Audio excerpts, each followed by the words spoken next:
M I audible और visible? वहीं से लाइव होगा। हो गया sir. Hello hello hello hello hello hello hello hello hello hello प्यारे बच्चों, नमस्कार, राधे राधे, राम राम और सबको मेरा सलाम। तो क्या हाल चाल है मेरे रसगुल्लो रसगुल्लियों, कैसे हो आप सभी लोग? फटाफट आ जाए, स्टार्ट करते हैं अपनी आज की क्लास। और जल्दी से एक बार भैया लाल लाल वाला दिलवा फेंक के अटेंडेंस तो लगाया था, जल्दी से फटाफट लाल लाल वाला दिल फेंक के अटेंडेंस लगा दो, ताकि हम जान जाएं कि हमारे बच्चे आ गए हैं आप लोगों के। हाँ जी, present ma'am, present present present. Good evening good evening good evening to all of you. क्या हाल चाल भाई? बढ़िया बढ़िया बढ़िया बढ़िया। क्या हाल चाल बा हो? अरे करेजा, तू सब है तो हमार करेजा हूँ, करेजा, समझा?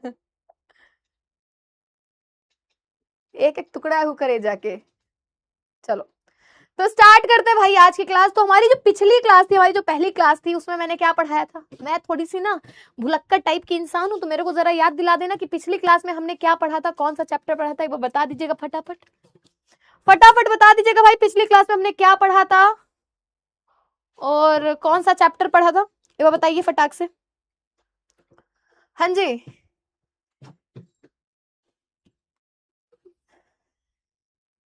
Hello Mishra ji, hello hello hello hello hello hello. राष्ट्र का स्वरूप, okay okay okay okay okay. तो राष्ट्र का स्वरूप हम लोगों ने पढ़ा था, अपना पहला चैप्टर। भैया उसके लेखक कौन है जरा बताइएगा, राष्ट्र के स्वरूप के लेखक कौन है? हमारे वासुदेव शरण अग्रवाल चच्चा जी, जिनकी छोटी सी मुछिया है ना? कब पैदा हुए थे? 7 अगस्त को पैदा हुए थे। याद आया? उनका बर्थडे कब मनाते हैं? 7 अगस्त को। हम तुमको किस एंगल से सर दिखाई दे रहे हैं जी? हाय, चलो। तो हमारे जो अग्रवाल चच्चा जी हैं, उनके द्वारा लिखा गया हमारा जो एक ये निबंध था, जिसका नाम था राष्ट्र का स्वरूप, किसमें से लिया गया था? कौन से निबंध संग्रह से लिया गया था, एक बार बता दीजिए फटाफट। हाँ जी, कौन से निबंध संग्रह से लिया गया था? 1907 में पैदा हुए थे, 1904 में, 7 अगस्त 1904। हाँ, कौन से निबंध संग्रह से हमारा ये निबंध लिया गया है, राष्ट्र का स्वरूप?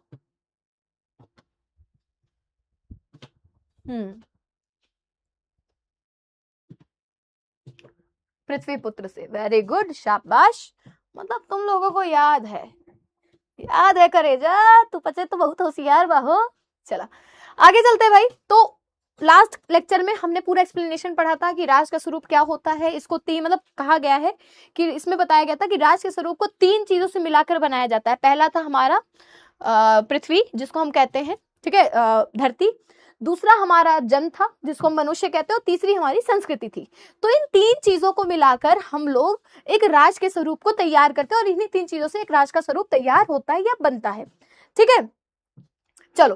तो ये तीनों चीजों को जब मिला के हमने सारा चैप्टर एक्सप्लेनेशन पढ़ा क्या क्या होता है, तो एक बार छोटे छोटे पॉइंटर्स के साथ इसका एक्सप्लेनेशन पढ़ लेते हैं कि हमने लास्ट क्लास में क्या क्या पढ़ा था। ठीक है, तो राष्ट्र का स्वरूप निबंध में वासुदेव शरण अग्रवाल ने राष्ट्र के निर्माण के लिए पृथ्वी और जन दोनों की आवश्यकता पर जोर दिया है। ये हमारे छोटे पॉइंटर्स है, एक बार रिकैप हो जाए सारे चैप्टर का। साथ ही सभी के लिए समान अधिकार और कर्तव्य का महत्व बताया है।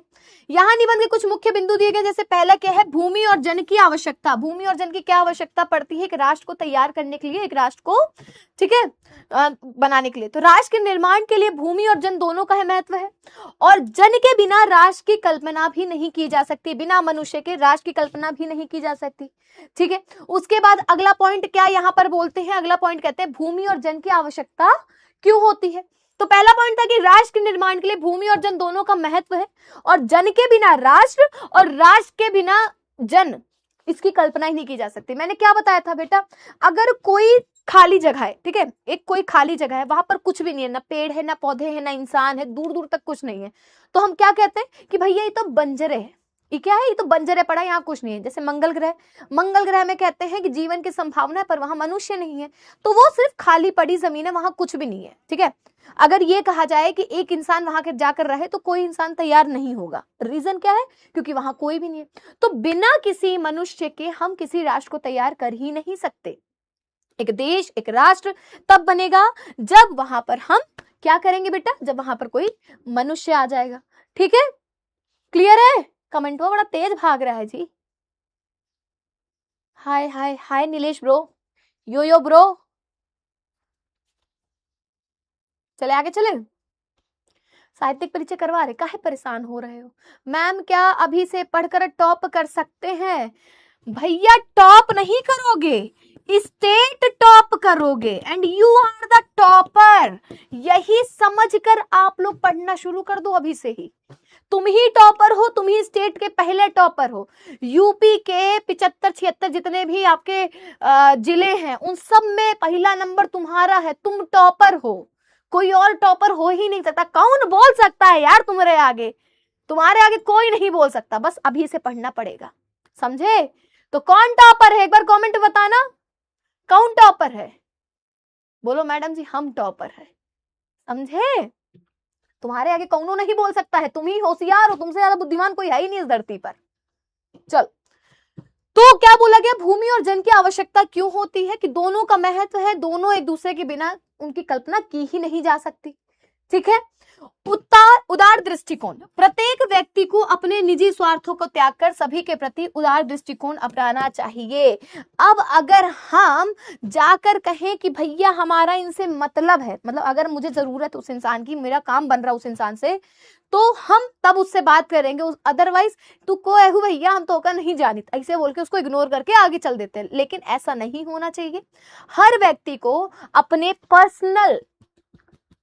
पर्सनल स्वार्थों को, अपनी जो निजी स्वार्थ है उनको त्याग कर, उनको छोड़कर हर व्यक्ति के लिए समान स्वभाव रखना चाहिए, उनका उदार दृष्टिकोण अपनाना चाहिए, मतलब सबके लिए उदार होना चाहिए, ठीक है। चलो आगे क्या बोलते हैं, समानता का भाव।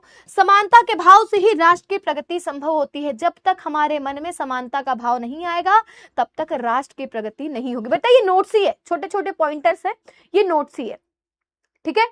तो याद रखिएगा समानता का भाव सबके मन में होना चाहिए। अगला क्या कहते हैं, पृथ्वी माता। पृथ्वी को वसुंधरा कहा गया है, कहा जाता है ना वसुंधरा, कुटुंबकम वाला लाइन सुना है? हाँ, तो पृथ्वी को वसुंधरा इसीलिए कहा जाता है क्योंकि अनेक प्रकार के मूल्यवान रत्नों को धारण किए हुए है। अगर हम अपनी पृथ्वी को खोदने लगते हैं, ठीक है, अगर हम अपनी पृथ्वी को खोदने लगते हैं तो उसमें क्या निकलता है, सोने, हीरा जवाहरात, आपके कोयला, पेट्रोलियम, मतलब एक तरीके से देखें जितनी भी मूल्यवान वस्तु है वो पृथ्वी के अंदर है। तभी कहा गया है कि पृथ्वी ने अपनी गोद में अन्य बहुत प्रकार की निधियां रखी हुई है, इसीलिए उसको वसुंधरा कहा जाता है, इसीलिए उसको माता का रूप बोला गया है, ठीक है। नदियां और पहाड़ अगला पॉइंट है कि नदियों ने पहाड़ों को पीस पीस कर अगणित प्रकार की मिट्टियों से पृथ्वी को सजाया है। कहा क्या गया है कि जो ये नदियां हैं इन्होंने ही पहाड़ों से, अब नदियां कहां से निकलती है बेटा जी, पहाड़ों से निकलती हैं। तो जब पहाड़ से नदियां बहती हैं तो उन पहाड़ों की मिट्टियों को ला लाकर इसने इस धरती को सजाया हुआ है। फिर क्या कहता है, शिल्पकार का स्पर्श। शिल्पकार के हाथों का स्पर्श पाकर पत्थर सौंदर्य के प्रतीक बन जाते हैं। अगर आप अजंता की गुफाएं देखेंगे, एलोरा की गुफाएं देखेंगे और खजुराहो की गुफाएं देखेंगे, बहुत सारे ऐसी जगह है जहां आप क्या देखते हो कि पहाड़ को ही काटकर बड़ी सुंदर सुंदर मूर्तियां तैयार की गई। मतलब वहां पर कोई पत्थर अलग से लाकर नहीं लगाया गया, ना ही कोई पत्थर में कारीगरी की, उसने पहाड़ में ही कारीगरी की। किसने की बेटा, ये शिल्पकारों ने की। मतलब इन्हीं जनों के द्वारा ही इस पृथ्वी को सुंदर रूप दिया गया। उन पत्थरों को काट काट कर अपने हाथों का स्पर्श देकर उन्होंने क्या किया, एक सौंदर्य का प्रतीक बना दिया है। ठीक है, पूछ रहे थे ना मैडम जी ऐप पर क्लास कब चलेगी, भैया ऐप पर तो क्लास चल रही है, ऐप पर ही तो क्लास चल रही है। कोई सिंगल लड़की है क्या, बहुत मारेंगे, उठा के तुमको कूट कूट के मारेंगे, ऐसे फेंकेंगे 4 बार टप्पा खाओगे और फिर यही क्लास में आओगे। अगर अब दोबारा तुम यहाँ लड़की पूछेगी कोई लड़की है कि नहीं, पढ़ने आए हो लड़की ढूंढने आए हो, नालायक गधा नहीं तो इतना कूटेंगे कि यही आगे टप्पा खा के गिरोगे तुम हमारी क्लासिया में। कौन है ये?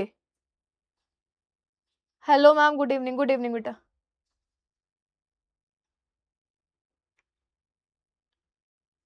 गधा नहीं तो सिंगल लड़की पूछ रहा है, लड़का का पूछ लो, बहुत लड़का सिंगल हो, ये पूछो जरा। अभी एक से एक निकल के आएंगे राहु केतु, तब बोलेंगे अरे मैडम हम सिंगल है, हम सिंगल है। चलो नहीं, ब्लॉक नहीं करेंगे, बेचारा पैसा दिया है, पैसा दिया है, ब्लॉक नहीं करेंगे, ठीक है। चलो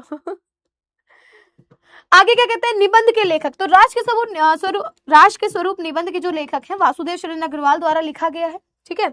उसके बाद बोला गया वासुदेव शरण अग्रवाल के निबंधों में संग्रह ये पृथ्वी पुत्र है, कल्प वृक्ष है, कल्पतरु है, माता भूमि इत्यादि भी शामिल है। ठीक है, चलो आगे चले। अब अगर हम बात करते हैं अपने वासुदेव शरण अग्रवाल जी की, तो उनके साहित्यिक परिचय के बारे में थोड़ा सा जानेंगे। ठीक है, इनका अगर हम साहित्यिक परिचय देखेंगे बच्चा तो क्या है कि वासुदेव शरण अग्रवाल हिंदी के प्रमुख निबंधकार, समीक्षक एवं इतिहासकार थे। अब ये साहित्यिक परिचय देख लीजिए, जिन बच्चों को थोड़ा सा भी डाउट है कि मैम इनका साहित्यिक परिचय कैसे लिखना है, ठीक है, तो मैं ये बता दे रही हूँ। साहित्यिक परिचय और जीवन परिचय में सबसे पहले तो इसमें आप फर्क समझिए। ठीक है, साहित्यिक परिचय में और जीवन परिचय में पहले आप फर्क समझिए क्या होता है।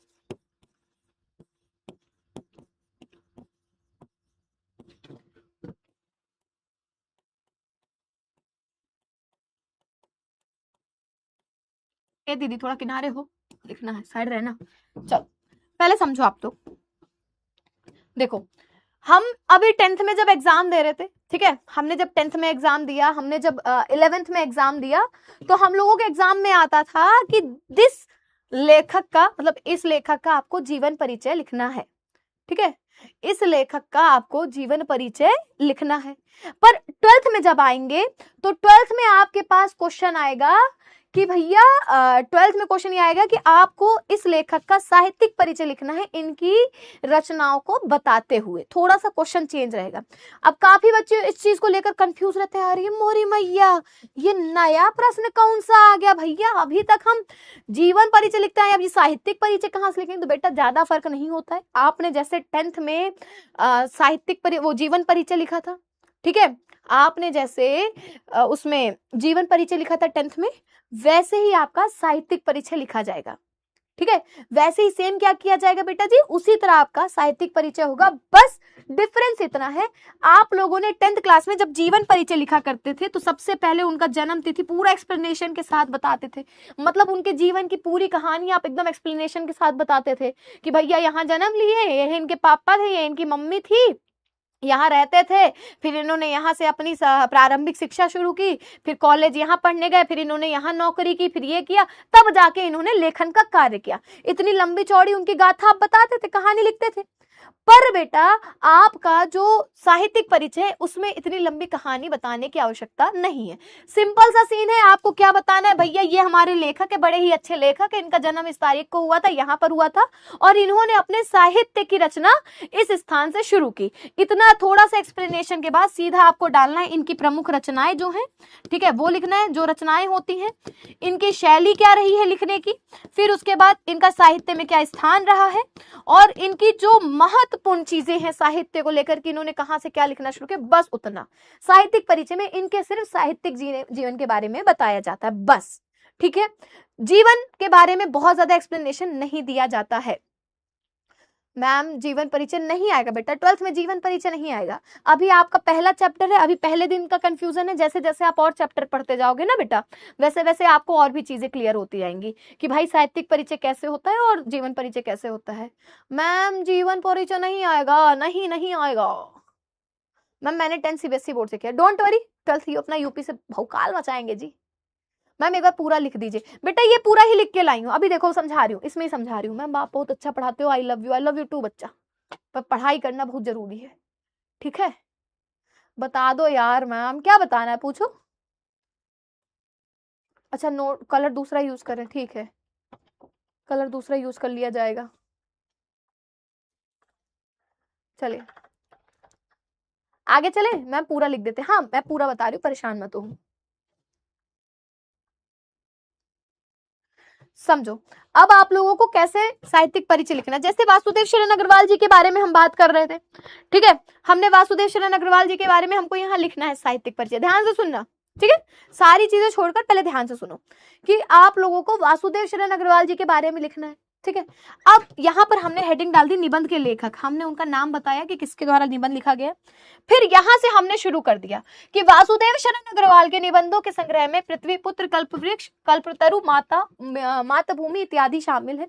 आप ये पॉइंटर्स आगे पीछे भी कर सकते हो, डोंट वरी। ठीक है, साहित्यिक परिचय अगर उनका यहां से शुरू होता है कि वासुदेव शरण अग्रवाल हिंदी के प्रमुख निबंधकार, समीक्षक एवं इतिहासकार थे। उनका साहित्यिक भारतीय संस्कृति, कला, इतिहास और पुरातत्व पर आधारित है। उन्होंने प्राचीन भारतीय परंपराओं और मूल्यों का गहन अध्ययन करके उन्हें सरल रूप में प्रस्तुत किया। देखिए सारी उनकी साहित्यिक के बारे में बताई जा रही है, सारी चीजें जो है साहित्य से रिलेटेड बताया जा रहा है। ठीक है, वे सांस्कृतिक चेतना के जागरूक साहित्यकार है। वो सांस्कृतिक चेतना के क्या है? जागरूक साहित्यकार है। इतनी चीजें लिखनी है। फिर शैली बतानी है। उनकी भाषा बहुत ही सरल, स्पष्ट, सरस और प्रभावशाली है। शैली में विद्वता, तर्कशीलता और शोधपूर्णता का संभव मिलता है। उन्होंने व्याख्यात्मक, विवेचनात्मक शैली का प्रयोग किया है। उनके लेखन में भाव और ज्ञान का संतुलित मिश्रण दिखाई देता है। अच्छा, एक बहुत ही प्यारी सी चीज बताऊं तुम लोगों को, ट्रिक बता रही हूँ, आने वाले टाइम पे बहुत काम आने वाला है। ठीक है, किसी भी लेखक का साहित्यिक परिचय आएगा, लेखक की बात कर रही हूँ, लिखेंगे, संक्षिप्त परिचय भी लिखेंगे। मैंने जैसे पिछली क्लास में संक्षिप्त परिचय लिखवाया था ना स्टार्टिंग में ही, बस वही संक्षिप्त परिचय लिखकर फिर आपको ये लिखना है। पुरातत्व मतलब जो पुरानी चीजों के ऊपर खोजबीन कर रहे हैं। ठीक है, जो पुरानी चीजों के ऊपर। अब बहुत प्यारी सी एक ट्रिक बता रही हूँ, कितने भी लेखक का साहित्यिक परिचय ना आ जाए, आपको सिर्फ शैली में 2-4 वर्ड याद करने हैं। व्याख्यात्मक, गवेषणात्मक, व्याख्यात्मक, गवेषणात्मक, विवेचनात्मक, ये 3-4 शब्द याद कर लो। सब लेखकों में ही डाल देना, सारे ऐसे ही लिखते हैं, किसी का अलग नहीं रहता है। ठीक है, ये 4-5 शब्द जो है व्याख्यात्मक, विवेचनात्मक, गवेषणात्मक और नाटकात्मक ऐसे करके होता है, मतलब जो भी होते हैं ना, ये 4-5 वर्ड याद कर लो, सारे लेखकों में ही डाल देना। ठीक है, सारे लेखकों में डाल दोगे, सिंपल सा नंबर मिलेगा, 1 नंबर नहीं कटने वाला। ये ट्रिक है। ठीक है, ये ट्रिक है। किट नहीं आई बेटा, आ जाएगी। चलो आगे बात करते हैं। मैम मेरी बात सुन लीजिए बेटा, कमेंट इतना आप ना डाउट में डाल दो, मैं डाउट पे कहता हूँ। मैम कवि का भी बताऊंगी, पहले कवि वाले पोर्शन पे तो है, अभी पहले इसको कर ले, फिर मैं कवि वाला बताती हूँ। ठीक है, चलो फिर रचनाएं बता दो। भारत की संस्कृति, कला और संस्कृति, भारतीय कला, अन्य निबंध एवं सांस्कृतिक विषयों पर इन्होंने लेख लिखे। साहित्य में स्थान क्या रहा इनका? हिंदी साहित्य में उनका स्थान एक विद्वान, निबंधकार और सांस्कृतिक चिंतक के रूप में महत्वपूर्ण है। उन्होंने साहित्य को ऐतिहासिक और सांस्कृतिक दृष्टि से समृद्ध किया। भारतीय संस्कृति के संरक्षण और प्रसार में उनका योगदान अत्यंत उल्लेखनीय है। मतलब इन्होंने इतिहास के ऊपर ज्यादा निबंध लिखे। ठीक है, इन्होंने इतिहास के ऊपर ज्यादा लिखे, तो ऐतिहासिक चीजों का इनका ज्यादा ध्यान है। समीक्षक मतलब जिसकी समीक्षा करते हो, जिसके बारे में जानकारी एकत्रित करते हो, ठीक है, उसको कहते हैं समीक्षक। ठीक है मैम, एक बार फिर से साहित्यिक परिचय बता दीजिए। डोंट वरी बेटा, अब लगातार हम कई चैप्टर्स पढ़ेंगे तो उसमें आपको साहित्यिक परिचय समझ में आ जाएगा, परेशान मत होइए आप लोग। ठीक है, मैं पहले ही बता रही हूँ, पहले दिन से ही फालतू की टेंशन नहीं लेना कि यार मैम ने जो बताया वो तो समझ में नहीं आया, कैसे करेंगे। हमारे पास 6 चैप्टर है और इन 6 चैप्टर को हम लगातार साहित्यिक परिचय ही पढ़ेंगे, तो एकदम क्लियर हो जाएगा। ठीक है बच्चा, ठीक है, क्लियर है? हाँ, नोट्स आप बनाते चलो, इस नोट्स से मिल भी जाएंगे आपको, बैच पे पूरे नोट्स मिल जाएंगे, परेशान मत हो, ये नोट्स आपको पूरे बैच में मिल जाएंगे। ठीक है, डाउट का नो रिप्लाई। लो भैया डाउट का देख लेते हैं, क्या डाउट है भाई, हमारे करेजा परेशान बहो, एक को डाउट नहीं है। मैम साहित्यिक का समीक्षक का मतलब क्या होता है? जो समीक्षा करता हो, उसके बारे में जो जानकारी इकट्ठा करता हो। ठीक है मैम, साहित्यिक परिचय और जीवन परिचय में डिफरेंस दोबारा बता दीजिए। जीवन परिचय में जीवन के बारे में थोड़ा ज्यादा बताया जाता है, साहित्यिक परिचय में उनके साहित्यिक कार्यों के बारे में बताया जाता है। मैम इसको ऐसे लिखना है? हाँ ऐसे लिख सकते हो। मैम किट कब तक आएगी? बेटा आपने जब ऑर्डर की होगी, एटलीस्ट आपके प्लेस पर आते आते थोड़ा सा टाइम लेगा वो। ठीक है मैम, साहित्यिक परिचय के साथ साथ शैली और साहित्यिक में स्थान भी लिखना जाता है पेपर में। हाँ ये तो पॉइंटर से बेटा श्याम, ये पॉइंटर से, यही तो पॉइंट्स है उसके अंदर के। ठीक है बच्चा। मैम मैं खजाना से लिख लिया है पहले से ही, वेरी गुड। मैम किसका साहित्यिक परिचय है? भैया हम पूरी रामायण कथा तो का सुनाए डाइन, अब तो तू हमसे पूछा था ही तुलसीदास को ही, हाँ के ही संजीव कुमार। अब तो का चलिए हम बताइए कि भैया तुलसीदास रहे जो उन राजापुर में पैदा भे रहे, वो भाग गए रहे, उनके मेहरार डांटिन तो भाग के आए, तो फिर अब रामायण लिखे लागे, रामचरितमानस लिखे, सॉरी 33 में 55 किया। ओके मैम समझ में नहीं आया। क्या समझ नहीं आया सादिया? नहीं, पेपर में सिर्फ और सिर्फ आपको साहित्यिक परिचय लिखना होगा। ठीक है, पेपर में सिर्फ और सिर्फ साहित्यिक परिचय लिखना होगा। जन्म क्यों नहीं लिखी मैम? लिख सकते हो, वो तुम्हारे ऊपर डिपेंड करता है। संक्षिप्त परिचय में आपने ऑलरेडी लिखा हुआ है जन्म, पूरा तत्व बता दिया। हाँ ऐसे लिख सकते हो, थोड़ा सा चेंज भी कर सकते हो। अभी तो हम लोग बहुत सारे लिखेंगे ना, तो आपको क्लियर हो जाएंगी चीजें। ठीक है बेटा, 80 शब्दों का ही आता है, मैं यहाँ पर 150-200 शब्दों का लेके आई हूँ, काफी है इतना। चलो आगे चलते हैं। अब आता है पहला क्वेश्चन। आपके एग्जाम में कुछ ऐसे क्वेश्चन देखने को मिलेगा, ठीक है, कि वासुदेव शरण अग्रवाल का संक्षिप्त जीवन परिचय देते हुए उनकी कृतियों पर प्रकाश डाले, ठीक है, या फिर ऐसे आएगा कि वासुदेव शरण अग्रवाल का साहित्यिक परिचय देते हुए उनकी कृतियों पर प्रकाश डाले। तो जो बच्चे आर्ट्स वाले रहेंगे, मतलब आप लोग तो साइंस स्ट्रीम के हो, तो ये आर्ट्स वालों का क्वेश्चन है, आप लोगों के एग्जाम में ये क्वेश्चन नहीं आएगा, ठीक है, मैं पहले ही बता रही हूँ, ये क्वेश्चन आपके एग्जाम में नहीं आने वाला। आप साइंस स्ट्रीम के बच्चे, आपके एग्जाम में ये वाला क्वेश्चन आएगा, ठीक है, ये क्वेश्चन आपके एग्जाम में मिलेगा, ठीक है बच्चा। चलो, तो इसका उत्तर आप लोगों के सामने, जिन बच्चों को जीवन परिचय लिखना है वो जीवन परिचय यहां से शुरू कर सकते हैं, जिनको साहित्यिक परिचय लिखना है वो यहां से साहित्यिक योगदान से शुरू कर सकते हैं, ठीक है, क्लियर है, इसीलिए मैं अलग से पॉइंटर्स भी ले आई हूं, ठीक है। क्लास बहुत रुक रुक के चल रही है, काहे भैया, ये कौन नंबर बांट रहा, बहुत मारेंगे कि नंबर बांटोगे तो। नोट करना, आपको ये नोट्स मिल जाएंगे अभी बैच पे ही, आपको ये सारी पीडीएफ मिल जाएगी बेटा, परेशान मत हो, ठीक है, बैच पर ही आपको पीडीएफ मिल जाएगी। क्या बोलना है बताइए, ये मैंने बता ही दिया है। चलो, अब आते हैं हम लोग क्वेश्चंस पर। आप लोगों ने 10th में क्वेश्चन करे होंगे ना कि गद्यांश आधारित प्रश्न करिए। अच्छा हाँ, एक चीज को और मैं क्लियर कर दे रही हूँ, जिन बच्चों के स्कूल में, जिन बच्चों के स्कूल में, फिर से मैं एक चीज क्लियर कर देती हूँ बार बार चिल्ला के, कि जिन बच्चों के स्कूल में बेटा एनसीईआरटी चल रही है हिंदी की, मैं फिर से बोल रही हूं, अगर उनके स्कूल में हिंदी की एनसीईआरटी चल रही है तो बेटा वो बुक चेंज कर दो, क्योंकि यूपी बोर्ड में एनसीईआरटी की हिंदी की किताब नहीं चलती है, ठीक है, मैं फिर से बोल रही हूं, यूपी बोर्ड में हिंदी सब्जेक्ट में एनसीईआरटी बुक नहीं चलती है, ठीक है बच्चा, एक बार नहीं फिर से कह रही हूं मैं, हिंदी में एनसीईआरटी नहीं चल रही है, समझे बच्चा, आ जाएगा किट, जल्दी आ जाएगा, परेशान मत हो। जो बच्चे का, काफी बच्चों को कमेंट आया कि मैम मेरे स्कूल में एनसीईआरटी पढ़ा रहे हैं, तो बेटा एनसीईआरटी नहीं चल रही है आपकी, उसमें एनसीईआरटी नहीं चल रही है, ठीक है, आपकी बुक में स्टेट बोर्ड बुक चल रही होगी, जिसका पहला चैप्टर आपका मैंने अभी बताया वासुदेव शरण अग्रवाल वाला, कौन सा है भाई, राष्ट्र का स्वरूप। आपकी बुक में राष्ट्र का स्वरूप नामक अगर चैप्टर दिया हुआ है तो बच्चा आपके उसमें ये वाली बुक चलेगी, ठीक है, राजीव, हाँ राजीव की ले लो चलेगी, राजीव ले लो, अरिहंत ले लो, पर यूपी की स्टेट बुक लेना, ठीक है, एनसीईआरटी बुक मत लेना, एनसीईआरटी वाले बच्चों आपकी सारी बुक एनसीईआरटी की, बट हिंदी आपकी स्टेट बोर्ड है, ठीक है, हाँ राजीव प्रकाशन ले लो चलेगा, राजीव प्रकाशन के क्वेश्चन भी सारे मैच होते हैं, राजीव ले लो, ठीक है, राजीव प्रकाशन की बुक आएगी वो ले लो आप लोग, ठीक है, एनसीईआर हिंदी की एनसीईआरटी नहीं लेना है, बाकी और सब्जेक्ट के आपके एनसीईआरटी, बस हिंदी की एनसीईआरटी नहीं रहेगी, हिंदी में आपकी राजीव की ले लो आप लोग, ठीक है, हाँ राजीव चलेगी। मैम आप अपना परसेंटेज बता दीजिए 12th का, भाई 12th का मत पूछो, मेरे परसेंटेज बहुत खराब थे, कोई सी भी प्रकाशन की ले लो, विद्या ले लो, राजीव ले लो, बालाजी ले लो, अरिहंत ले लो, बस वो स्टेट बोर्ड की बुक होनी चाहिए, पहला चैप्टर राष्ट्र का स्वरूप होना चाहिए, ठीक है, हाँ कोई सी भी प्रकाशन क्यों। चलो, अब गद्यांश आधारित प्रश्न आते हैं, तो ऐसा गद्यांश आएगा जैसे मैंने अभी लास्ट क्लास में पूरा चैप्टर एक्सप्लेन किया था, तो यहाँ पर पहला गद्यांश उसका जैसे दिया हुआ है कि धरती माता की कोख में जो अमूल्य निधियां भरी हैं, जिनके कारण वह वसुंधरा कहलाती है, उससे कौन परिचित ना होना चाहेगा। लाखों करोड़ों वर्षों से अनेक प्रकार की धातुओं को पृथ्वी के गर्भ में पोषण मिल रहा है। दिन रात बहने वाली नदियों ने पहाड़ों को पीस पीस कर अगणित प्रकार की मिट्टियों से पृथ्वी के देह को सजाया है। हमारे भावी आर्थिक अभ्युदय के लिए इन सब की जांच पड़ताल अत्यंत आवश्यक है। पृथ्वी की गोद में जन्म लेने वाले जड़ पत्थर कुशल शिल्पियों से संवारे जाने पर अत्यंत सौंदर्य के प्रतीक बन जाते हैं।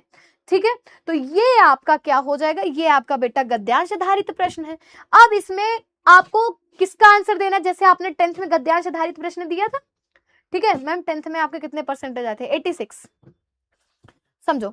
अब आपने 10th में गद्यांश आधारित प्रश्न कर रहे थे, जिसपे अंडरलाइन रहती थी बस उसकी व्याख्या पूछी जाती थी, बाकी ऐसे क्वेश्चन रहते थे। 10th में बेटा 3 क्वेश्चन होते थे, लेकिन यहाँ पर आपके 5 क्वेश्चन होंगे। ठीक है, यहाँ पर कितने क्वेश्चन आएंगे बेटा, यहाँ पर आपके 5 क्वेश्चन आएंगे। अतुल बेटा मैं अभी मैसेज पढ़ रही हूँ, थोड़ा सा मैं एक्सप्लेन कर लूँ फिर बताती हूँ आपको।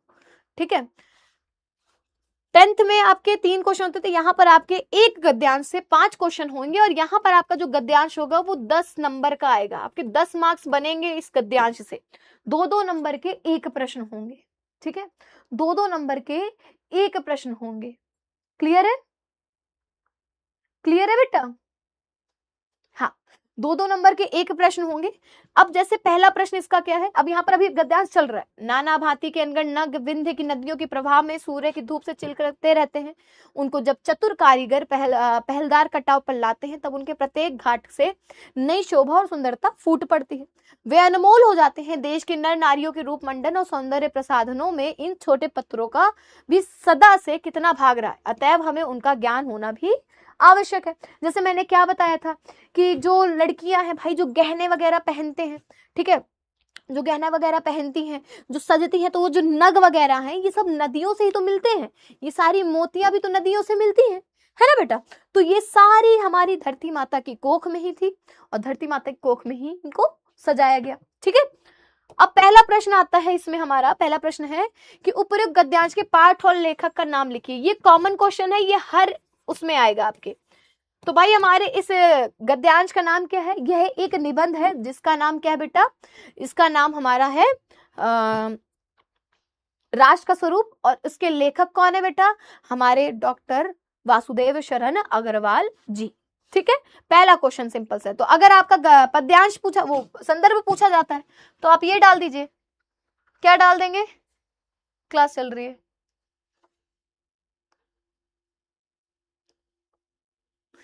अगर गद्यांश पूछा जाता है तो आप क्या डाल देंगे कि प्रस्तुत गद्यावतरण हमारी पाठ्य पुस्तक गद्य गरिमा में संकलित एवं भारतीय संस्कृति के अध्येता डॉक्टर वासुदेव शरण अग्रवाल द्वारा लिखित राष्ट्र का स्वरूप शीर्षक निबंध से अवतरित है।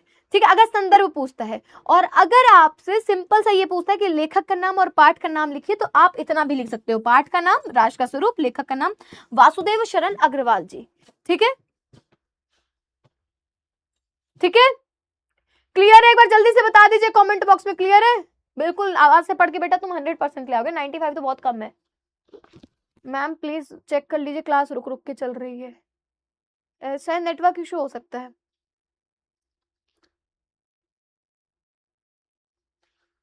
हिंदी में मेरे 96 97 के करीब आए थे।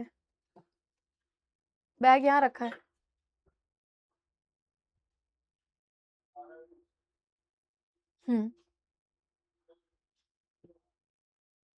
ठीक है, वारे करेजा तो कलोगन का तो सब चीज क्लियर हो जाता हो।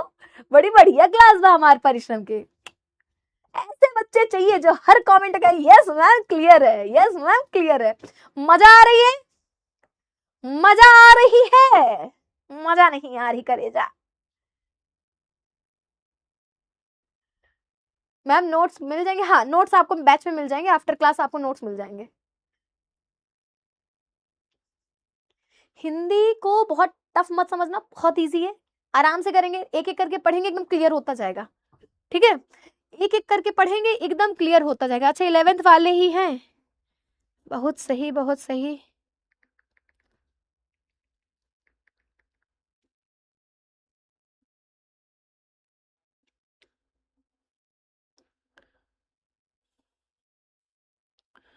हाँ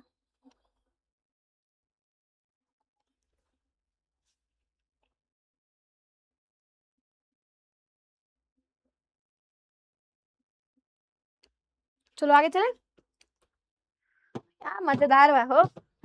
तो पहला क्वेश्चन आपका गद्यांश से ये होगा, दूसरा क्वेश्चन आपका ये पूछा जाएगा, तो 2 नंबर का वो हो गया, दूसरा नंबर का ये हो गया। ठीक है, कि रेखांकित अंश की व्याख्या कीजिए। रेखांकित अंश कितना था बेटा?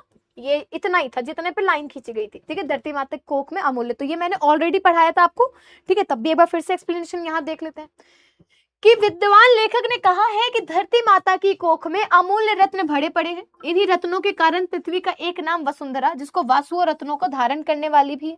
बहुमूल्य रत्न धातुएं व खनिज पदार्थ, अन्य फल जल और इसी प्रकार की असंख्य अनमोल वस्तुएं जिन्हें भूमि अपने आंचल में छिपाए रहती है, ये हमारे प्रगाढ़ परिचय होना ही चाहिए। मतलब इनसे हमारा परिचय होना ही चाहिए। ठीक है, बिना इनको जाने हम धरती को या पृथ्वी को या राष्ट्र को नहीं समझ सकते। ठीक है, ठीक है। बिना इसको जाने हम राष्ट्र को नहीं समझ सकते। चलो आगे चलते हैं, ठीक है। बारिश हो रही है, अभी आंधी हो आई, रुका। दिन रात बहने वाली नदियों ने किस प्रकार से पृथ्वी की देह को सजाया है? तो दिन रात बहने वाली नदियों ने पहाड़ों को पीस पीस कर अगणित प्रकार की मिट्टियों से पृथ्वी की देह को सजाया है। ये आप लोगों को पता होगा, अभी मैंने पैराग्राफ में पढ़ा था, वही लाइन आपको छाप देनी है भाई। सिर्फ व्याख्या आपको अच्छे से याद करनी है और उसका संदर्भ, बाकी सारी चीजें आपको किसमें मिल जाएगी? सारी चीजें बच्चा आपको उसमें मिल जाएंगी, क्या नाम है, गद्यांश में मिल जाएगा, ठीक है। पृथ्वी की गोद, मैम स्नैप बना रही है तुमको कैसे पता भाई? नमस्ते मैम जी, नमस्ते पूजा मौर्य जी, कैसी हैं आप? मैम आप बिना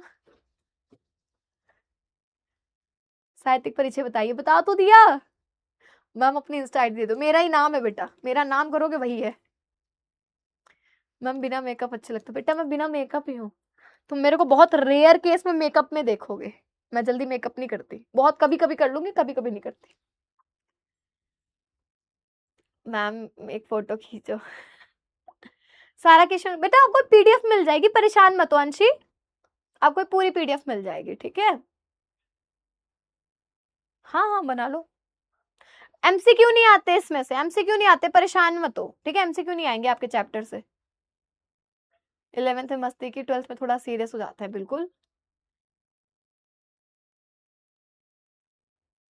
डाउट देख रहे हैं, पहले हम लोग एक क्वेश्चन कंप्लीट कर लें, फिर डाउट देखते हैं, ठीक है, ठीक है।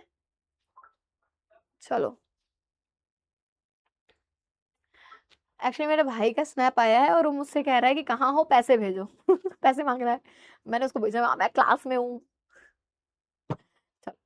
पृथ्वी की गोद में जन्म लेने वाले जड़ पत्थर कैसे सौंदर्य के प्रतीक बन जाते हैं? पृथ्वी की गोद में जन्म लेने वाले जड़ पत्थर कुशल शिल्पियों के सवारे जाने पर अत्यंत सौंदर्य के प्रतीक बन जाते हैं। लेखक ने हमें छोटे छोटे पत्थरों के योगदान के बारे में बताते हुए उन अमूल्य निधियों से परिचित होने की बात कही है, ठीक है। चलो ये हो गया। उसके बाद अगला क्वेश्चन क्या पूछता है? लेखक ने हमें किन के योगदान के बारे में बताते हुए उनसे परिचित होने की प्रेरणा दी है, ये क्वेश्चन आपको करना है। फिर इसी तरह हमारा सेकंड क्वेश्चन आ जाता है, सेम गद्यांश आधारित प्रश्न आएगा, ठीक है। चलो क्वेश्चन देख लेते हैं। मैम मेरा किट नहीं आया है, बेटा किट ऑलरेडी पहुंच जाएगा आपको। मैम एनीमे देखते हैं, ये डाउट था, ये डाउट था तुम्हारा कि एनीमे देखती हूँ कि नहीं देखती हूँ। हाँ एमसीक्यू आता है, इसमें नहीं आएगा एमसीक्यू, आपको जो एमसीक्यू आएगा वो साहित्य से आएगा, हिंदी साहित्य के इतिहास वगैरह से, ठीक है, इसमें से नहीं आएगा, ठीक है। चलो मैम बायोलॉजी की क्लास कब है? मैम ए भैया हम हिंदी पढ़ा बताइए, हम तो का हिंदी है कि बताओ, हर बुधवार का शाम के 6 बजे तो हर हिंदी की क्लास हुई, मिल लिया करे। मैम आपने ब्रिज कोर्स में क्या पढ़ाया है? रस छंद अलंकार। मैम डाउट क्लीन होता ही नहीं, क्या डाउट है बताओ भाई पांडे जी?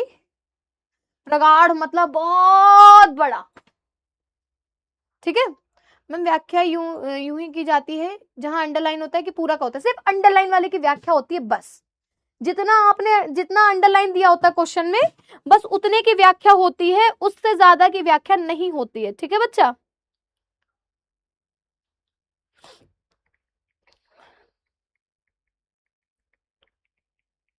ठीक है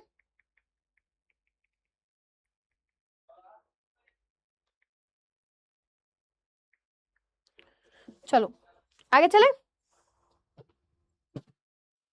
मैम पेमेंट कर देना, कर देंगे कर देंगे।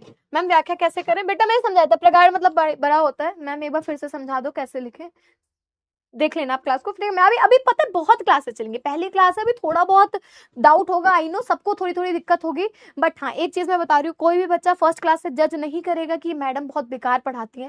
भाई लास्ट ईयर मैंने 3-4 लोगों का देखा, इवन आज भी वो मेरे वीडियोज में आके कॉमेंट करते हैं, आई डोंट नो कौन है, बट मैं अपनी तरफ से 100% देती हूँ, मैं जितना चाहती हूँ बच्चों को उतना पढ़ाना चाहती हूँ, ठीक है। और दूसरी चीज एग्जाम टाइम पे तो भाई मैंने जितना पढ़ाया गॉड नोज कैसे, पर बच्चों को सारे क्वेश्चन आए जो जो मैंने पढ़ाया, तो मैं अभी से कह रही हूँ पहले दिन से प्लीज जज मत करना कि मैम बेकार पढ़ाती है, अच्छा नहीं पढ़ाती है, ठीक है। मैं अपना पूरा दे रही हूँ, अच्छा करूंगी, कोशिश करूंगी अच्छा पढ़ाने की, अगर आने वाले दिनों में और भी क्लासेस में अगर दिक्कत होती तब आप मुझे बोलना कि मैम थोड़ा सा और अच्छे से समझाइए, हमें समझ में नहीं आ रहा है। बट अभी पहले दिन से प्लीज जज मत करना, है ना। It's an humble request to all of you, ठीक है। आ जाएगा आपका। रेगुलर क्लास की किट नहीं आएगी बेटा, किट सिर्फ उन्हीं बच्चों आएगी जिन्होंने इन्फिनिटी प्रो लिया है, ठीक है, ठीक है। चलो आगे चलते हैं। मैम बताइए गद्यांश लिखे तो संकेत पहले लिखते हैं? हाँ मैम ये बताइए कि जब गद्यांश लिखे तो संकेत पहले लिखते हैं, कौन सा संकेत भाई? मैम किट का, मैम पिताजी का क्या नाम था भाई? वो दो उसमें संक्षिप्त परिचय में बताया ना मैंने। भारतीय संस्कृति की अध्ययता का क्या अर्थ है मैम? जो भारतीय संस्कृति को जानते हो, जिन्होंने उसके बारे में पढ़ा हो, ठीक है, उसको कहते हैं। व्याख्या कैसे बनाए वो धीरे धीरे आपको सीख जाओगे, जैसे जैसे मैं बताती जाऊंगी ना वैसे वैसे आप लोग सीख जाओगे, ठीक है, ठीक है।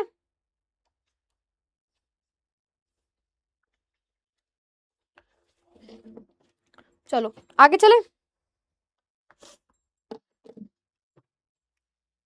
मैम मेरी बात भी सुन लो भाई, मैं आप लोगों की बात सुन। हाँ बताओ। चलो कि राष्ट्र का तीसरा अंग जन की संस्कृति है। मनुष्य ने युग युग से जिस सभ्यता का निर्माण किया है वही उसके जीवन की श्वास प्रश्वास है। मतलब कहा गया है, क्या बताया था मैंने लास्ट क्लास में, कि सभ्यता को ही, राष्ट्र का जो तीसरा अंग है वो संस्कृति को ही माना जाता है, ठीक है। इंसान किस स्वभाव में रह रहा है, किस तरीके से रह रहा है, उसका रहन सहन, ये सारी चीजें मैटर करती है एक राष्ट्र को तैयार करने में, ठीक है। एक राष्ट्र को बनाने में वो उसका पहनावा, उसकी भाषा, उसकी रहन सहन, उसका खान पान, उसका व्यवहार, ये सारी चीजें मैटर करती हैं, ठीक है। तो यहाँ पर वही चीज बोला गया है कि एक राष्ट्र को बनाने के लिए सबसे बड़ी चीज जो होती है वो होती है संस्कृति। संस्कृति का अर्थ यहाँ पर एक बहुत बड़ा दिया गया है, ठीक है। जैसे मैंने क्या बोला कि एक राष्ट्र कैसे तैयार होता है, जब तक उसमें लोग नहीं आएंगे, मनुष्य नहीं आएंगे, वो राष्ट्र नहीं है, खाली बंजर जमीन है। फिर उसको और रेडी करने के लिए जो तीसरा अंग आता है वो आता है संस्कृति, ठीक है। ये लास्ट क्लास में समझाया था। मनुष्य ने युगों युगों में जिस सभ्यता का निर्माण किया, सभ्यता क्या होती है? लोगों का रहना। नहीं, पहले तो लोग झिंगा लाला हु करते थे पत्ते पहन के, पर आज के टाइम में लोगों ने क्या सीखा? कपड़े पहनना सीखा, खुद को ढकना सीखा, खुद को सेव करना सीखा। छत बनाई, मतलब घर बनाए, छत बनाए ताकि वो लोग सेफ रह सके। विज्ञान का प्रयोग किया ताकि हमारा देश दिन ब दिन आगे उन्नति कर सके। तो यही सभ्यता है, ठीक है। धीरे धीरे लोगों ने चीजें सीखी। फिर आगे क्या कहते हैं कि यही उनके जीवन का श्वास प्रश्वास है, मतलब जीवन जीने का जो तरीका है ये वही है। क्या है बेटा? संस्कृति। बिना संस्कृति जीवन बेकार है, बिना संस्कृति सारी चीजें खराब है। बिना संस्कृति के जन की कल्पना कबंध मात्र है। कबंध मात्र का मतलब क्या होता है? तुमने वो मूवी देखी है 30 मार खान? 30 मार खान में एक भूत आता है जिससे पूरा गांव वाले डरते हैं। क्या नाम था उस भूत का, याद है किसी को? 30 मार खान में एक भूत आता है जिससे पूरा गांव डरता है। उस भूत का क्या नाम था, कोई मेरे को बताएगा? बिन मुंडी का भूत। तो कबंध मात्र वही होता है जिसका कोई सर नहीं होता, बिना सिर के। ये लास्ट क्लास में बताया था मैंने।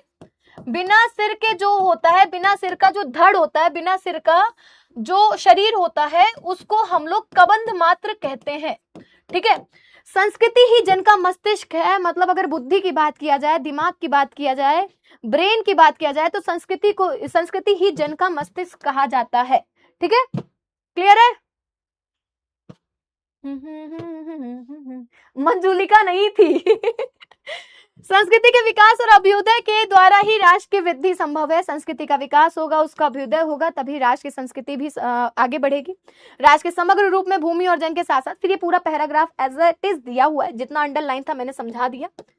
फर्स्ट क्वेश्चन आता है, उपयुक्त गद्यांश पाठ के लेखक का नाम लिखिए। पाठ का नाम राष्ट्र का स्वरूप, लेखक का नाम है डॉक्टर वासुदेव शरण अग्रवाल जी।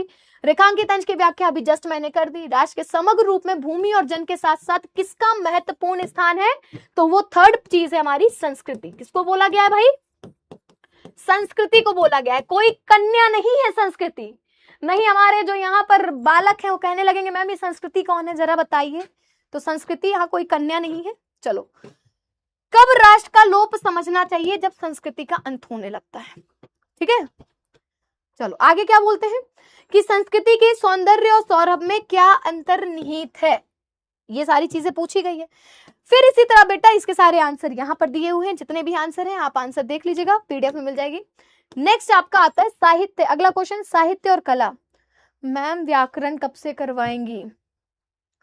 व्याकरण अभ्युदय मतलब आने वाले समय पर उसका उदय, अभी उदय, आगे भावी समय के लिए भी उदय, अभी के लिए भी उदय, वो होता है। ठीक है,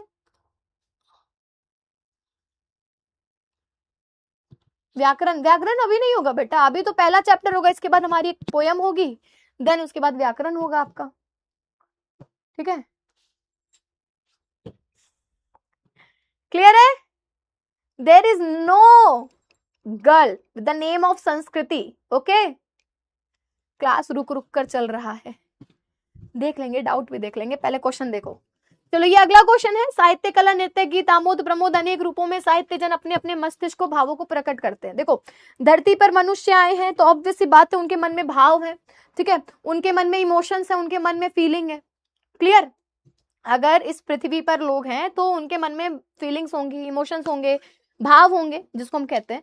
तो यहाँ पर यही चीज बोली गई है कि हर व्यक्ति अपने मन के भावों को, अपने मन के इमोशंस को, अपने मन के फीलिंग को प्रकट करने के लिए अलग अलग कार्य करता है। कैसे कार्य करता है?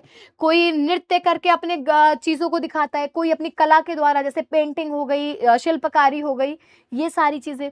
कोई गीत गाकर प्रकट करता है, मतलब किसी कुटुंब, मतलब एक मान के चलो कोई समुदाय है, ठीक है, हम किसी आदिवासी समुदाय को देख लेंगे, तो उनके यहाँ जब खुशियां मनाई जाती हैं तो जिंगालाला हु हु करके ऐसे डांस वांस करते हैं ना, तो ऐसे करके सब कोई अपने भावों को प्रकट करता है। तो कोई कला के साथ में, कोई साहित्य के द्वारा, कोई नृत्य के द्वारा, कोई गीत के द्वारा, कोई आमोद प्रमोद के द्वारा, मतलब अलग अलग रूपों में अपने अपने भावों को प्रकट करते हैं। ठीक है, आत्मा का जो विश्वव्यापी आनंद भाव है वह इन विविध रूपों में साकार होता है। जो हमारे आत्मा का विश्वव्यापी, विश्व मतलब पृथ्वी, और व्यापी मतलब व्यापक, बहुत बड़ा, जो ये बहुत बड़ा खुशी का भाव होता है हमारे मन में, वो इन्हीं रूपों में प्रकट किया जाता है। तो इतना पॉइंट यहाँ पर आपको एक्सप्लेन करना होगा। चलो नेक्स्ट क्वेश्चन आ जाते हैं। सेम गद्यांश और पाठ का नाम लिखना है आप लोगों को। ठीक है, ग्रामर जल्दी शुरू करेंगे भाई। रेखांकित अंश की व्याख्या करनी है। अच्छा तुम लोगों का ये सीन है क्या? वो गुरु बैग, चलो हाँ हाँ हाँ पढ़ाई में। चलो तो तुम लोगों का ये सीन है भाई कि अगर मैं बोल रही हूँ बेटा आज खाने में पनीर की सब्जी और रोटी है, तो तुमको ये पूछना मैम खिचड़ी कब खिलाओगे, ये बताओ। भाई पनीर की सब्जी एंजॉय करो, खिचड़ी की काहे टेंशन ले रहे हो? खिचड़ी भी बन जाएगी जिस दिन बनना होगा, है? पहले जो पढ़ा रही हूँ वो पढ़ो। मैम ग्रामर कब से पढ़ाएंगी? आमोद प्रमोद मतलब खुशी वगैरह प्रकट करना, खुश होना, नाचना गाना, ये सारी चीजें। चलो रेखांकित अंश की व्याख्या सेम है। लेखक कहते हैं कि एक ही राष्ट्र के भीतर अनेकानेक उप संस्कृतियां फलती फूलती हैं। इन संस्कृतियों के अनुयायी नाना प्रकार के आमोद प्रमोदों में अपने हृदय का उल्लास प्रकट किया करते हैं। अलग अलग द्वारा, खुशियों के द्वारा, अलग अलग एक्टिविटी करके वो अपनी खुशियां प्रकट करते हैं। ठीक है, चलो साहित्य, कला, नृत्य, गीत इत्यादि संस्कृति के विविध अंग हैं। इनका प्रस्तुतिकरण उस आनंद की भावना को व्यक्त करने के लिए किया जाता है जो संपूर्ण विश्व की आत्माओं में विद्यमान है। चलो भाई अगले पर चलते हैं। हम तो थकी गवा भैया, तो कल लोग इनके पढ़ावत। किन रूपों में राष्ट्रीय जन अपने मानसिक भावों को प्रकट करते हैं? साहित्य, कला, नृत्य, आमोद प्रमोद, अनेक रूपों में राष्ट्रीय जन अपने मानसिक भावों को प्रकट करते हैं। तो ये सारे क्वेश्चन बेटा आपके पैराग्राफ में है। ठीक है, हाँ ये रहा अगला पैराग्राफ। पूर्वजों ने चरित्र और धर्म, विज्ञान, साहित्य, कला और संस्कृति के क्षेत्र में जो कुछ भी पराक्रम किया है, उस सारे विस्तार को हम गौरव के साथ धारण करते हैं और उसके तेज को अपने भावी जीवन में साक्षात देखना चाहते हैं। अच्छा एक चीज और मैं तुम लोगों को बता देती हूँ। ठीक है, एक चीज और बता देती हूँ, ये चैप्टर आपका मोस्ट इंपॉर्टेंट है, इसके सारे क्वेश्चन मोस्ट इंपॉर्टेंट है, क्योंकि प्रीवियस ईयर में, मतलब पिछले कई वर्षों से आपके एग्जाम में इसी में से क्वेश्चन पूछे जा रहे हैं। मैम उल्लास का मतलब क्या होता है? उत्साहित होना, उल्लास करना, त्योहार मनाना, एक तरीके से बहुत खुश हो जाना, कि त्योहार के तरीके से सेलिब्रेट करना हर चीज। ठीक है मैम यार, चलो बताओ भाई अब किसको क्या डाउट है? मैम डाउट चेक कर लो मेरा, मुझे नोट्स के। मैम भोजपुरी में बोलिए। अरे भैया हमें भोजपुरी नहीं आती है, हम भोजपुरी नहीं बोल पाई भाई। अनुयायी का मतलब क्या होता है? उसको पालन, मतलब धारण करने वाला, जो उसका पालन करे, उसको कह सकते हो। प्रस्तुतिकरण करना, मैं यहाँ क्या कर रही हूँ? पढ़ा रही हूँ, प्रस्तुत कर रही हूँ, ये प्रेजेंटेशन दिखा रही हूँ, उसको बोलते हैं। मैम नाना प्रकार क्या होता है? भिन्न भिन्न प्रकार, अलग अलग प्रकार। उप संस्कृति, संस्कृति का पाठ उप संस्कृति। समवायुक्त, समानता के साथ। चलो, उपयुक्त गद्यांश के पाठ के लेखक का नाम लिखिए। सेम सेम क्वेश्चन आपका रहेगा, व्याख्या रहेगी सेम, अभी समझाया मैंने। पूर्वजों की किन उपलब्धियों को हम गौरव के साथ धारण करते हैं? तो पूर्वजों के चरित्र और धर्म, विज्ञान, साहित्य, कला और संस्कृति के क्षेत्र में जो जो कुछ भी उपलब्धियां हैं उनको हम गौरव के साथ धारण करते हैं। ठीक है, नेक्स्ट है, किस राष्ट्र का हम स्वागत करते हैं? जहां अतीत वर्तमान के लिए भार रूप नहीं है। कहा गया है जहां पर जो हमारा पास्ट बीत चुका है, जो अतीत जा चुका है, वो प्रेजेंट के लिए बोझ नहीं है। जहां भूत वर्तमान को जकड़ के नहीं रखा है, जो हमारा पास्ट है, ठीक है, जो हमारा पास्ट जा चुका है, वो वर्तमान को पकड़ के नहीं रखा है।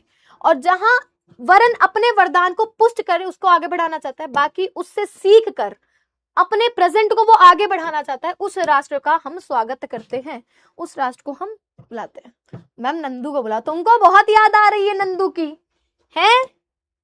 अभी नंदू हमारा नंदुआइन से बतिया रहा है यार, अभी उसकी शादी हुई है, बंदे को बतिया लेने दो। नंदू चना चबा रहा है बाहर बैठ के, नालायक है। देख रहे हो, लैया चना चबा रहा है, इसको बच्चे, नंदू तुमको बच्चे पूछ रहे हैं। नंदू नंदिया नंदुआइन से बतियाते हैं और कहते हैं हमको चना लैया बहुत पसंद है। मैम आप मेरे मैसेज नहीं पढ़ रही हो, क्या है तुम्हारा मैसेज है? नंदू कौन है? मिलाएंगे मिलाएंगे, नंदू से भी मिलाएंगे जल्दी। Who is Nandu? चलो आगे चले।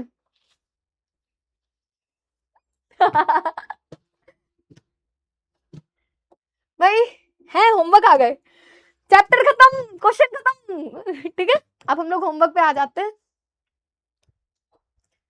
हम होमवर्क पे आ जाए, डाउट देख ले पहले आप लोगों के।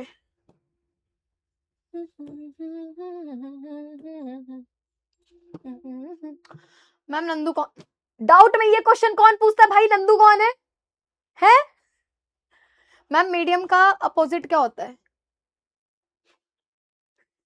यार ये क्वेश्चन तो तुमने सही पूछा, अपर का लोवेस्ट होता है, तो मीडियम का अपोजिट क्या होता है? आदित्य चक्रवर्ती, ये पक्का किसी लड़के की खुराफात है। कौन बताएगा भाई मीडियम का अपोजिट क्या होता है? ब्रिज कोर्स क्या है बेटा? यूट्यूब पे पढ़िए क्लासेस, उसको देख लो आप। मैम निर्बलता, निर्बलता जो कमजोर होता है उसको निर्बल कहते हैं। ठीक है, सौहार्द और प्रांगण, प्रांगण आंगन को कहते हैं, आंगन होता है ना घर का आंगन, उसको प्रांगण कहते हैं। और सौहार्द मतलब होता है सबके प्रति प्रेम से व्यवहार करना, उसको सौहार्द कहते हैं, अच्छे हृदय वाला। मैम भार रूप का मतलब क्या होता है?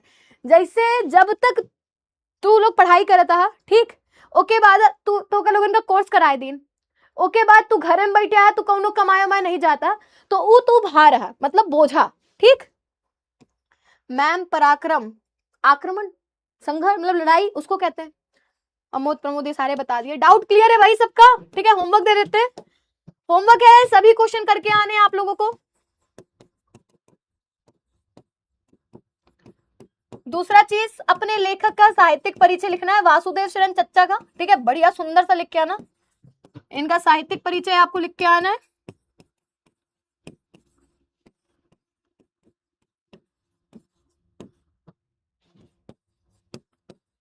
हमको मिली, थैंक यू पे आ गए हम लोग। क्लास कब खत्म होगा? खत्म ही करने जा रहे हैं। तो क्लास ये थी हमारी आज की क्लास। आई होप आप लोग को अच्छी लगी होगी, मस्त लगी होगी। कोई भी डाउट होगा, किसी भी प्रकार की परेशानी होगी, नेक्स्ट क्लास में पूछ लीजिएगा। बाकी गंदा फीडबैक दी ना, बहुत मारेंगे। ठीक, हाँ हिंदी क्लास जल्दी खत्म हो जाएगी, बिकॉज 50 मिनट लिए हैं यार, बहुत हो गया है। ठीक है, चलो मिलते हैं आप लोगों से अगली क्लास में। और कुछ भी दिक्कत होगी आप पूछ सकते हो, डाउट सेक्शन में जाकर आप नेक्स्ट क्लास में डाउट पूछ सकते हो। ठीक है, और क्या बोला जाता है? बस इतना ही बोला गया, और तो कुछ बोलना नहीं है। सॉन्ग वॉन्ग नहीं भाई, अगली बार सॉन्ग सुनाएंगे, गाना वाना नहीं सुनना चाहिए, पढ़ाई करो। ठीक है, चलो ठीक है। तो भाई लोग मिलते हैं आप लोगों से अगली बार अगली क्लास में, तब तक के लिए नमस्कार, टाटा बाय बाय सायोनारा, ख्याल रखिए, मस्त रहिए।